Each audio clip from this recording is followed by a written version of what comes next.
বাংলার এক প্রত্যন্ত গ্রামের পাশ দিয়ে বয়ে গেছে এক গভীর ধূসর নদী, নাম তার কালস্রোত। এই নদীর পাড়ে কেউ সন্ধ্যার পর যায় না। গ্রামের লোকেরা বলে, সূর্য ডোবার সঙ্গে সঙ্গে নদীর ওপারে শুরু হয় অন্য জগতের আনাগোনা। এই গ্রামেরই এক কিশোর ছিল রাজু। সাহস ছিল তার একটু বেশি, ভূতের গল্প শুনলে সে হাসত।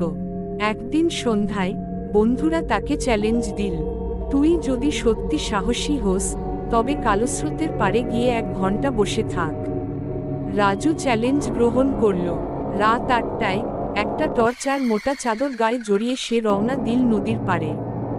নদীর চারপাশ নিস্তব্ধ, কুয়াশায় মোড়া, শুধু মাঝে মাঝে পাড়ে ধাক্কা খাওয়া জলের শব্দ। হঠাৎ নদীর ওপার থেকে কেউ ডাকল, রাজু, রাজু, এদিকে আয়, আমি তোর মা। কিন্তু রাজুর মা তো গত বছরেই মারা গেছেন। রাজুর শরীর ঠান্ডা হয়ে গেল। সে টর্চের আলো ফেলল, কিন্তু ওপারে কেউ নেই। আবার সেই কণ্ঠস্বর, এবার আরো জোরে, আরো গা ছমছমে, রাজু, আমি তোকে নিতে এসেছি। এক মুহূর্তে চারপাশ ঘোলা হয়ে গেল।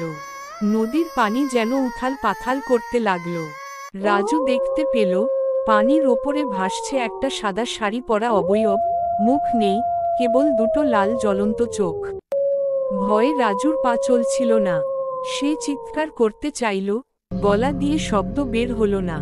হঠাৎ সেই অবয়ব নদী পার হয়ে তার দিকে ভেসে আসতে লাগল।